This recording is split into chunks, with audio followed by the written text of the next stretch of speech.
நாம தினமும் சாப்பாடு சாப்பிடுறோம் இல்லையா? ஆனா அந்த சாப்பாட்டுக்கு பின்னாடி எவ்ளோ பெரிய அறிவியல் இருக்குன்னு என்னைக்காவது யோசிச்சிருக்கீங்களா? இன்னைக்கு நம்ம தட்டுக்கு வர ஒவ்வொரு பருக்கையும் எப்படி வருதுங்கிற அந்த சுவாரஸ்யமான கதையத்தான் நம்ம பார்க்க போறோம். யோசிச்சு பாருங்க. மக்கள் தொகை கூடிக்கிட்டே போகுது. ஆனா நம்ம கிட்ட இருக்கிற நிலம் அவ்வளவுதான். இப்போ கேள்வி என்னன்னா, இந்த கம்மியான இடத்துல இவ்ளோ பேருக்கு எப்படி சாப்பாடு உற்பத்தி பண்றது? இதுதான் இன்னைக்கு விவசாயம் சந்திக்கிற ஒரு மிகப்பெரிய சவால். ஆனா கவலைப்படாதீங்க, இந்த சவாலை சமாளிக்க அறிவியல் கிட்ட சில சூப்பரான பதில்கள் இருக்கு. உதாரணத்துக்கு நம்ம இந்தியாவை எடுத்துக்கலாமே. இங்க மக்கள் தொகை 1 பில்லியனுக்கும் மேல, அதுவும் இன்னும் வளர்ந்துகிட்டே இருக்கு. இப்ப நினைச்சு பாருங்க, இவ்ளோ கோடி மக்களுக்கு தினமும் உணவு கொடுக்கறது எவ்ளோ பெரிய விஷயம் இல்லையா? சரி, இந்த பெரிய சவாலை நாம எப்படி சமாளிக்க போறோம்? முதல்ல இந்த பிரச்சனை என்னன்னு சரியா புரிஞ்சுக்கலாம். அப்புறம் விதைகளை எப்படி மேம்படுத்துறது, பண்ணையை எப்படி நிர்வகிக்கிறது, அறுவடையை எப்படி பாதுகாக்கிறதுன்னு பார்ப்போம். அது மட்டும் இல்லாம பயிர்களை தாண்டி விலங்குகள் வளர்ப்பு, அப்புறம் நம்ம உணவோட எதிர்காலம் எப்படி இருக்க போகுதுன்னு எல்லாத்தையும் ஒன்னொன்னா பார்க்கலாம். ஓகே, முதல்ல இந்த சவாலோட ஆழத்துக்கு போலாம்.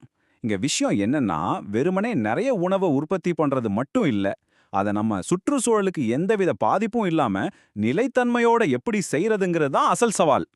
நம்மகிட்ட பசுமை புரட்சி, வெண்மை புரட்சின்னு பெரிய வெற்றிகள்லாம் இருக்கு. இதனால தானிய உற்பத்தியும் பால் உற்பத்தியும் பல மடங்கு அதிகரிச்சது. இது ஒரு பக்கம் சந்தோஷமான விஷயம்னாலும், இன்னொரு பக்கம் இதுக்காக நம்ம இயற்கை வளங்களை நிறையவே பயன்படுத்தியிருக்கோம். அதுதான் நாம இப்போ கவனிக்க வேண்டிய முக்கியமான விஷயம். எப்பவுமே ஒரு நல்ல அறுவடைக்கு முதல் படி ஒரு நல்ல விதை தான் இல்லையா? சரி, பயிர் விளைச்சலை அதிகரிக்க நாம என்னென்ன வழிகளை பயன்படுத்துறோம்னு பார்க்கலாம். இதுல முக்கியமா 3 வழிகள் இருக்கு. இந்த 3ல நாம இப்ப விஷயத்துல கவனம் செலுத்த போறோம். அதாவது பயிர் வகைகளை எப்படி மேம்படுத்துறது, ஒரு செடியோட பெஸ்ட் வெர்ஷனை எப்படி உருவாக்குறதுன்னு தான் பார்க்க போறோம்.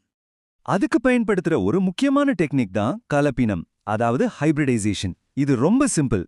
ஒரு செடி கிட்ட நோய் எதிர்ப்பு சக்தி நல்லா இருக்கும், இன்னொரு செடி நிறைய விளைச்சல் கொடுக்கும். இப்போ இந்த 2 செடிகளையும் ஒன்னா சேர்த்து நோய் எதிர்ப்பு சக்தியும் அதிகமா இருக்கிற, அதே சமயம் நிறைய விளைச்சலும் கொடுக்கிற ஒரு சூப்பர் செடியை உருவாக்குறது தான் இந்த அப்போ ஒரு பயிரை மேம்படுத்தும் போது என்னென்ன விஷயங்களெல்லாம் பார்ப்பாங்க? சும்மா அதிக விளைச்சல் மட்டும் போதுமா? இல்லவே இல்ல.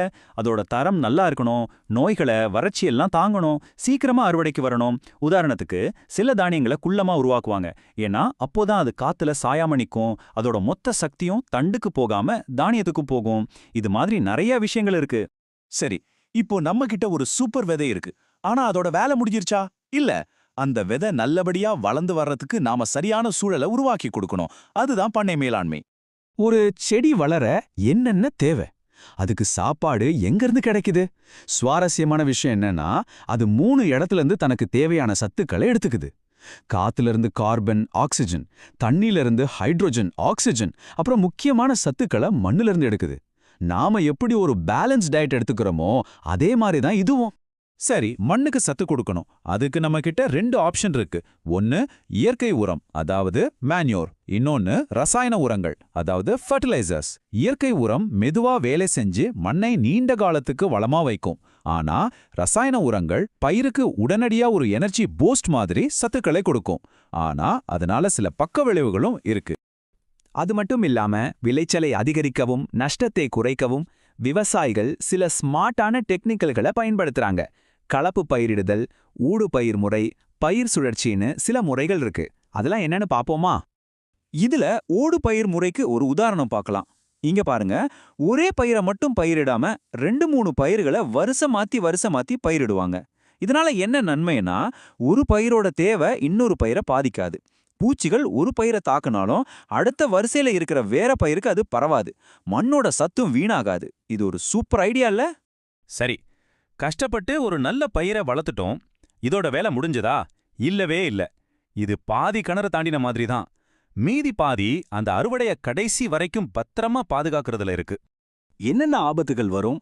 முதல்ல களைகள், அப்புறம் பூச்சிகள். இது 2ம் நம்ம பயிர்களுக்கு கிடைக்க வேண்டிய சாப்பாடு, தண்ணி, சூரிய ஒளி எல்லாத்தையும் பங்கு போட்டுக்கும். அது மட்டும் இல்லாம பாக்டீரியா, பூஞ்சை, வைரஸ் மூலமா நோய்களும் வரும். இதெல்லாம் நம்மளோட உழைப்ப வீணாக்கக்கூடிய பெரிய எதிரிகள். அறுவடை பண்ணி வீட்டுக்கு கொண்டு வந்த பிறகும் ஆபத்து முடியல. சேமிச்சு வைக்கிற தானியங்களுக்கும் 2 விதமான எதிரிகள் இருக்கு. ஒன்னு உயிருள்ள எதிரிகள், பூச்சிகள், எலிகள், பூஞ்சை மாதிரி. இன்னொன்னு உயிரற்றவை, அதாவது சரியான ஈரப்பதம் இல்லாம போறது, வெப்பநிலை அதிகமாறது. இது ரெண்டுமே நம்ம அறுவடைய வீணாக்கலாம். இதுவரைக்கும் நாம பயிர்களை பத்தி தான் பேசிட்டு இருந்தோம். ஆனா உணவுனா வெறும் தாவரங்கள் மட்டுமா? இல்லையே. பால், முட்டை, இறைச்சின்னு விலங்குகள் மூலமாவும் நமக்கு உணவு கிடைக்குது. சோ இந்த கால்நடை வளர்ப்புக்கும் இதே மாதிரியான அறிவியல் அணுகுமுறைகள் தேவைப்படுது. கால்நடை வளர்ப்புல பாத்தீங்கன்னா முக்கியமா 2 காரணங்களுக்காக விலங்குகளை வளர்க்குறாங்க. பால் கொடுக்கிற விலங்குகள், அதாவது மில்க் அனிமல்ஸ், அப்புறம் உழவு வேலைகளுக்கு உதவுற விலங்குகள், அதாவது டிராஃப்ட் அனிமல்ஸ். ஒன்னு பால் உற்பத்திக்கு, இன்னொன்னு விவசாய வேலைகளுக்கு. ஒவ்வொரு தேவைக்கு ஏத்த மாதிரி தனித்தனி இனங்கள் இருக்கு. நம்ம பயிர்கள்ல பார்த்த அதே கலப்பின முறை இங்கேயும் பயன்படுது. உதாரணமா, ஜெர்சி மாதிரி வெளிநாட்டு மாடுகள் நிறைய பால் கொடுக்கும். ஆனா நம்ம ஊர் சிவப்பு சிந்தி மாதிரி நாட்டு மாடுகளுக்கு நோய் எதிர்ப்பு சக்தி அதிகமா இருக்கும். இப்போ இத ரெண்டையும் கலப்பினம் செஞ்சு அதிகமா பாலும் கொடுக்கற, அதே சமயம் நம்ம ஊர் சூழலை தாங்கி நோய்களை எதிர்க்கிற ஒரு சூப்பர் மாட்டை உருவாக்க முடியும். கோழி வளர்ப்புலயும் இதே கதையதான். 2 வகை இருக்கு. ஒன்னு முட்டைக்காக வளர்க்கப்படுற கோழிகள், அத லேயர்ஸ்னு சொல்லுவாங்க. இன்னொன்னு இறைச்சிக்காக வளர்க்கப்படுற கோழிகள், அத பிராய்லர்ஸ்னு சொல்லுவாங்க. ஒன்னு முட்டையோட எண்ணிக்கைக்கும் தரத்துக்கும், இன்னொன்னு வேகமான வளர்ச்சிக்கும் முக்கியத்துவம் கொடுத்து வளர்க்கப்படுது. அடுத்தது மீன் உற்பத்தி. இதுலயும் 2 விதம் இருக்கு. ஒன்னு கேப்சர் ஃபிஷிங், அதாவது இயற்கையா கடல், ஆறு, ஏரிகள்ல போய் மீன் பிடிக்கிறது. இன்னொன்னு கல்ச்சர் ஃபிஷிங், அதாவது ஆக்வா கல்ச்சர். இதுல நாமளே குளம், பண்ணையெல்லாம் அமைச்சு மீன்களை வளர்க்கறது. இந்த 2வது முறையில நமக்கு அதிகமாவும் நம்பகத்தன்மையோடவும் மீன் கிடைக்கும். ஆக ஒரு நல்ல விதையை உருவாக்குறதுல இருந்து பண்ணைய நிர்வகிக்கிறது, அறுவடைய பாதுகாக்கிறது, அப்புறம் கால்நடைகளை வளர்க்கறத வரைக்கும் உணவு உற்பத்தியில அறிவியல் எவ்வளவு பெரிய பங்கு வகிக்குதுன்னு நாம பார்த்தோம். ஆனா இந்த சவால் இதோட முடியல, அது தொடர்ந்துட்டே இருக்கு. அப்போ அடுத்த உணவு புரட்சி எப்படி இருக்கும்? நம்மளோட எதிர்கால வெற்றி இந்த உலகத்துல இருக்கிற எல்லாருக்கும் உணவளிக்க இன்னும் ஸ்மார்ட்டான, அதே சமயம் சுற்றுச்சூழலுக்கு எந்த பாதிப்பும் ஏற்படுத்தாத வழிகளை கண்டுபிடிக்கிறதுல தான் அடங்கியிருக்கு. இத பத்தி நீங்க என்ன நினைக்கிறீங்க?